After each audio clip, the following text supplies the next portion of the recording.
it's been a year it's been a year that I got married and I moved to a different city.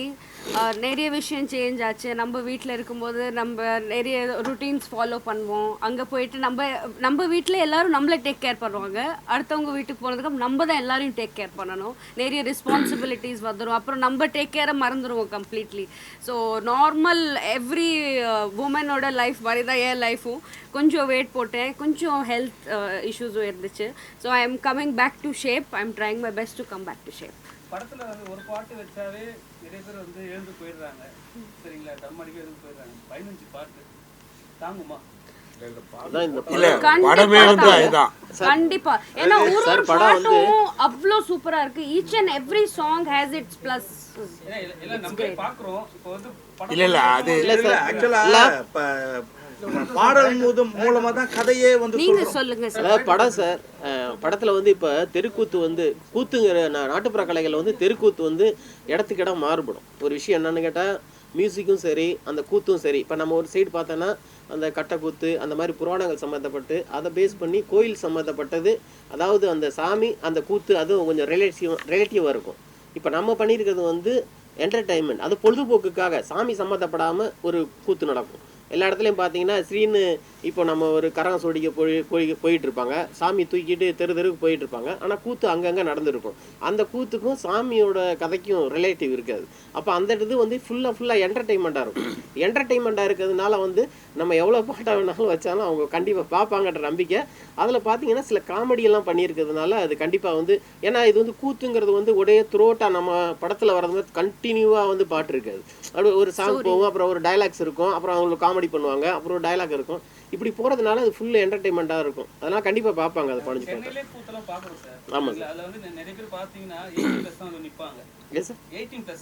18+. Okay. அவங்க தான் நிப்பாங்க. ஏன்னா அது மாதிரி விஷயம் உள்ள நடக்கும். ஆமா. இப்போ நீங்க அதெல்லாம் வச்சிருக்கீங்களா? சென்சார் என்ன சொன்னாங்க? இல்ல அந்த மாதிரி வைக்கல. ஏன்னு கேட்டேன்னா எங்க கம்பெனிலேயே அந்த மாதிரி சொல்லிட்டாங்க, டபுள் மீனிங் இருக்கக்கூடாது. ஏன்னா நம்ம வந்து நிறைய பாடல்கள் வந்து இந்த மாதிரி நாட்டுப்புற கலைகள் நாட்டுப்புற பாடல்கள்லாம் நிறைய பதிவாக நம்ம நிறைய பண்ணி வச்சுருக்கிறோம்.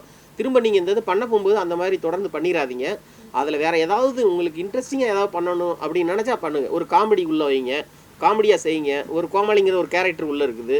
இந்த மாதிரி விஷயங்கள் பண்ணி அதை என்டர்டெயின்மெண்ட் பண்ணுங்கள். டபுள் மீனிங்கும் இந்த மாதிரி கிளாமரும் வைக்காதீங்கட்டாங்க. அதனால தான் எங்களுக்கு யூ சர்டிஃபிகேட் கொடுத்தாங்க.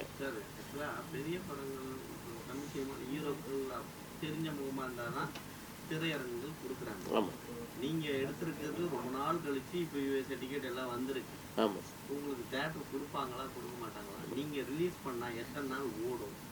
இல்லை, இன்னைக்கு தேட்டர் கிடைக்கதே இல்லை. இப்போ இந்த மாதிரி படங்கள்லாம் நீங்கள் செலவு பண்ணி இவ்வளோ ப்ரெஸ் மீட்லாம் வைக்கிறீங்க.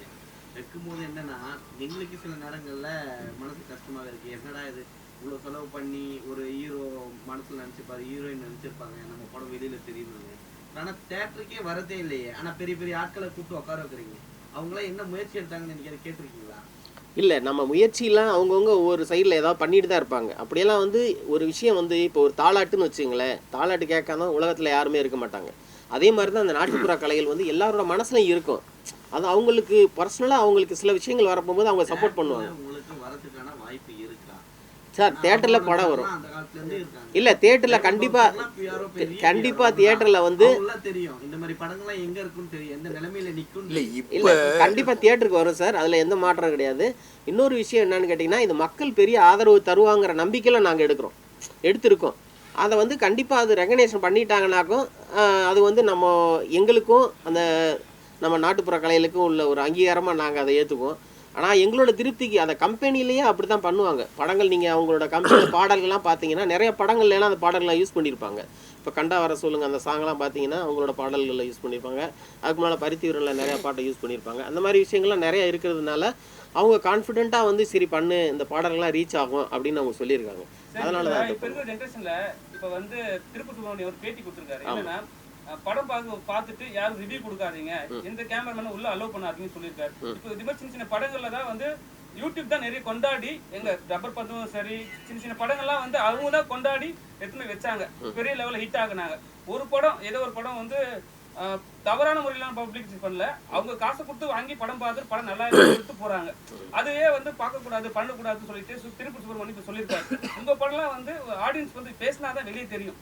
சரிங்களா? அது எப்படி பார்க்க போறீங்க? எப்படி வந்து ரிலீஸ் பண்ணிட்டு எப்படி பண்ண போறீங்க? இல்லை இப்போ நீங்கள் சொன்னீங்க யூடியூப்காரவங்க வந்து இப்படி பண்ணக்கூடாது அப்படின்னு சொன்னதுனா யூடியூப்காரவங்க வந்து அதை பண்ணலை. மேக்ஸிமம் எனக்கு என்னோட பாயிண்ட் ஆஃப் வியூவில் சொல்கிறேன், அது உங்கள் பாயிண்ட் ஆஃப் வியூ என்னன்னு தெரியாது. யூடியூப்காரவங்க அந்த மாதிரி விஷயங்களை பண்ணலை. பெரும்பாலும் அது தனிப்பட்ட முறையில் சிலவங்க யாரோ வந்து ரொம்ப எமோஷ்னலாக நிறையா வந்து ஆர்குமெண்ட் பண்ணுறது மாதிரியும் பேசுறது மாதிரி எனக்கு ஒரு ஃபீல் இருந்தது. இது என்னோட தனிப்பட்ட கருத்து. இல்ல அவர் சொன்னது என்னன்னா கேமரா உள்ளே திரையரங்குக்குள்ளே கொண்டு வரக்கூடாது. ஒரு நிமிஷம் நான் சொல்கிறேன். இன்னைக்கு உண்மையிலே வந்து அது போன்ற ஒரு விஷயம் நடக்குது. அதாவது வந்து என்னன்னா சினிமாங்கிறது வந்து ஒரு ஹீரோவுக்கும் இன்னொரு ஹீரோவுக்கும் இடையில போட்டின்ற மாதிரி ஒரு பிரச்சனை வந்துடுது. அதனால சம்மந்தப்படாதவர்கள் அந்த படத்துக்கு வந்து எதிர்ப்பாக பேசணுன்ற நோக்கத்தோடே உள்ள வராங்க. அவங்க படத்தை பார்க்கும்போதே இதில் எது நல்லது இருக்குன்றதை பார்க்குறதே இல்லை. இதை பற்றி வெளியில் போய் நம்ம என்ன பேச போகிறோம், இப்படி தான் சொல்லணும் இந்த படத்தை பற்றின்ற நோக்கத்தோடே வராங்க. இந்த மாதிரி விமர்சனங்கள் ஏன்னா இன்னைக்கு உங்கள் எல்லாருக்கும் ரொம்ப நல்லா தெரியும், நான் சொல்ல வேண்டியதே கிடையாது. ஒரு படத்தினுடைய லைஃபுங்கிறதே 10 days தான். 10 நாள் சிறப்பாக ஓடினா போதும், நம்ம போட்ட காசை விட அதிகமாக எடுத்துக்கிட்டு பெரிய லாபத்தோடய நம்ம வெளில வந்துடலாம். ஆனால் இந்த 10 நாள் ஓடுறதுக்கு இந்த முதல் 3 நாளுங்கிறது வந்து உயிர் மாதிரி. இந்த 3 நாளில் வந்து பிரச்சனை ஆயிடுச்சின்னு வச்சுக்கங்களேன். நான் இப்போ பேரை யாரையும் குறிப்பிட விரும்பலை. சமீபத்தில் வந்த படங்கள் ஞாயிற்றுக்கிழமை சண்டே அன்னைக்கு வந்து தேட்டர் ஃபுல்லாகலை. சில படங்கள் வந்து நூன் ஷோ போடும்போதே ஃபுல்லாகாமல் தேட்டரில் வந்து அன்னைக்கே எடுத்துடுறாங்க படத்தை போடுற அன்னைக்கே. அதே மாதிரி வந்து இப்போ நம்ம ஒரு தேட்டருக்கு போகிறோம், இந்த தேட்டரில் இந்த படம் ஓடுது, டப்பாங்குத்தை எடுத்துக்கோம், டப்பாங்குத்தை ஓடுதுன்னா டப்பாங்குத்தை பார்க்க தான் நம்ம போவோம். சார் மத்தியானம் 2:30 மணிக்கு தான் சார் அந்த படம், 2:30 மணிக்கு ஒரு ஷோ, நைட்டு 9:30 மணிக்கு ஒரு ஷோனா இவ்வளோ ஞாபகம் வச்சு இன்றைக்கி படம் பார்க்கக்கூடிய அளவுக்கு யாருமே தயாராக இல்லை. நம்ம போகிறோம், போகும்போது டப்பாங்குத்து இருக்குன்னா நம்ம அங்கே போய் பார்ப்போம். நம்ம டப்பாங்குத்து ஓடுதுன்னு நினச்சி போகும்போது அது இல்லை சார், 2:30 மணிக்கு தான் சார் அந்த படம், காலையில் ஒரு படம் சார், வேற ஒரு படம் சார். இப்படி தேட்டர்கள் நமக்கு கிடைக்கிறதே கடினமாக இருக்குது. அப்படி கடினமான தேட்டர் கிடைக்கும்போது அதில் படங்கள் கரெக்டான ப்ரொஜெக்ஷனும் நமக்கு தெரிய மாட்டேங்குது. இப்படிப்பட்ட பல சூழல்கள் வருது. ரெண்டாவது வந்து இன்றைக்கி புதுசாக நான் இப்போ டைமண்ட் பாபு சார்கிட்ட கூட அதை பற்றி தான் பேசிகிட்டு இருந்தேன். இப்போ ஒரு புதுசாக ஒரு ட்ரெண்டு ஒரு மாதிரி ஒரு விஷயம் பேசுகிறாங்க. என்ன சொல்கிறாங்கன்னா, இந்த படம் ஓடிடி படம்ன்றாங்க. நீங்கள் தேட்டருக்கு போய் இந்த படம் பார்க்க வேண்டாம், கொஞ்ச நாள் வெயிட் பண்ணிங்கன்னா ஓடிடியில் வந்துடும். ஏன்னா நம்மளுடைய சூழல் அப்படி இருக்குது. 4 வாரத்தில் அட்லீஸ்ட் ஓடிடியில் இருந்தால் நமக்கு காசு வந்துடாதான்னு நினச்சி நம்ம கொடுக்க வேண்டிய ஒரு கட்டாயத்தில் நம்ம இருக்கோம். அந்த மாதிரி ஒரு சூழல் இருக்கும்போது இந்த படத்தை நீங்கள் ஓடிடியில் பார்த்துக்கலாங்கும்போது பலர் வந்து தேட்டருக்கு போகிறதுக்கு வந்து தயாராக இருக்க மாட்டேன்றாங்க.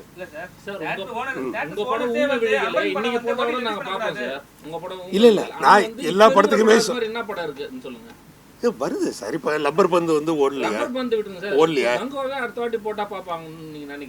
இல்லை இன்னைக்கு அந்த செகண்ட் லைஃபுங்க அதான் நான் சொன்னேன். 10 நாள் தான் இன்னைக்கு ஒரு படத்தினுடைய லைஃபுங்கிறதுன்னு சொல்லிட்டேன். ஏன்னா நம்ம வந்து ஊமையில் பண்ணும்போது 5 தேட்டர் தான் பண்ணணும். இன்னைக்கு வந்து இப்போ 1000 தேட்டர் எடுத்தோடனே நம்ம இறக்குறோம், ரெவின்யூ வந்துடுது உங்களுக்கு.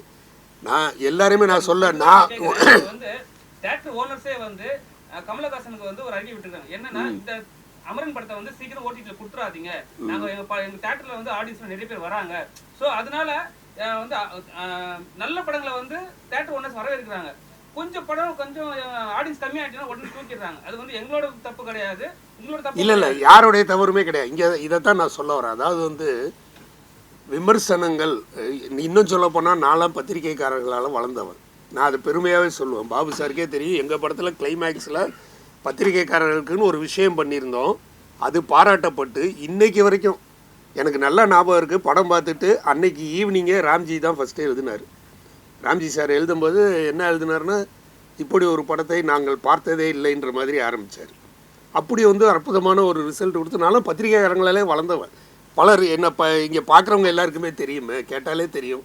என்னை பார்த்த உடனே வந்து அந்த மரியாதை அந்த இது தான் நம்ம வச்சிட்ருக்கோம். அவங்க யாருமே தவறாக எழுதுறதில்லை. ஏன்னா அவங்களுக்கு வந்து சினிமாவை பற்றி முழுக்க முழுக்க தெரியும். சினிமாக்காரங்க மேலே தப்பு இல்லைங்க, முழுக்க முழுக்க சினிமாக்காரங்க மேலே தப்பு நான் சொல்கிறேன். சொல்லுங்கள், எப்படின்னு சொல்லுங்கள். நான் சினிமாக்காரங்க மேலே தப்பு இல்லைன்னு சொல்ல. எத்தனை இருக்கு, இயக்குனர் சங்கம் எத்தனை இருக்கு, இந்த மாதிரி படங்களுக்கு ஏன் வந்து ஒரு குரல் கொடுக்க மாட்டீங்க, தேட்டர் கிடைக்கலன்றாங்க. இல்லை சினிமா நம்ம அந்த ஆங்கிளில் நம்ம பேசணும்னு வச்சுங்களேன். ஸ்டேட் கேரளா அவங்க வந்து கவர்மெண்ட்ல அவங்க நடிகர் சங்கம் இது பண்ணி ஓடிடி ரிலீஸ் பண்ணிருக்காங்க கவர்மெண்ட். அந்த படத்தை கவர்மெண்ட் வெளியிடுது, அவங்களுக்கு ஒரு அமௌண்ட். இல்லை இப்போ இங்கேயும் வந்து ஓடிடி வந்து இங்கே ஆரம்பிக்கிறதுக்கான பேச்சுகள் வந்து போயிட்டு இருக்குது. கியூபும் இங்கே ஆரம்பிக்கிறதுக்கான பேச்சுவார்த்தைகள்லாம் நடந்துகிட்டு இருக்குது.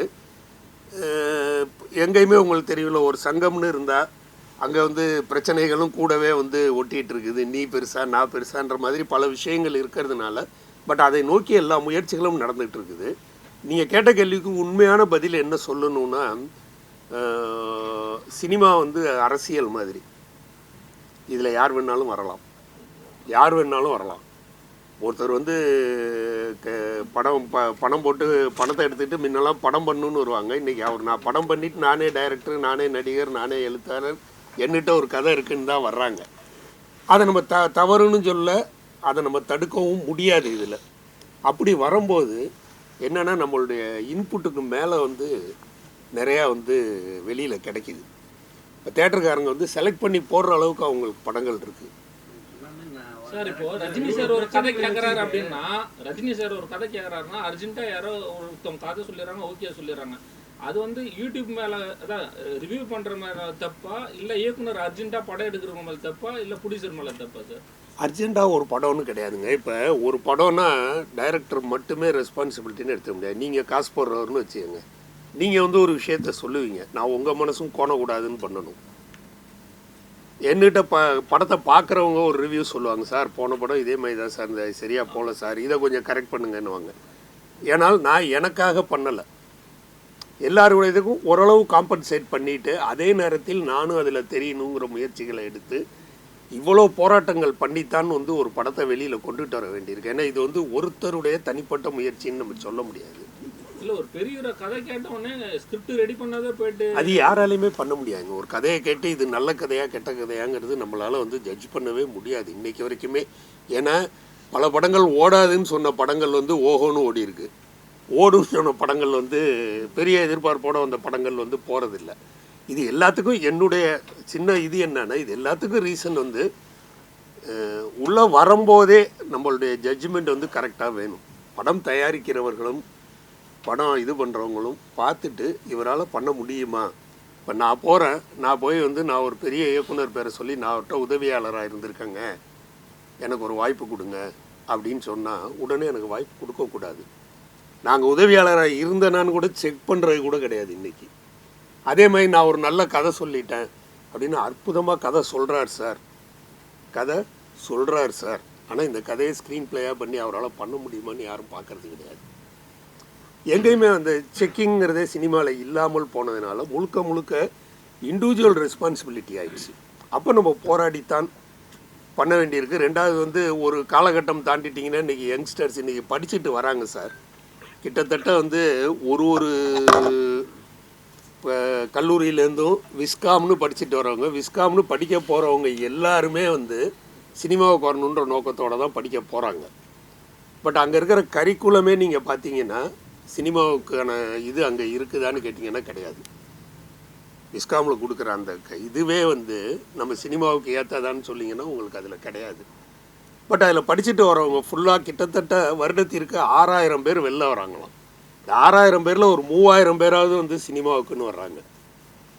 ஏற்கனவே நம்ம பெரிய திரை இயக்குநர்கள் சங்கத்தில் பார்த்தீங்கன்னா கிட்டத்தட்ட தமிழ்நாடு இயக்குநர்கள் சங்கத்தில் 1000க்கு மேலே வந்து மெம்பர்ஸ் இருக்காங்க.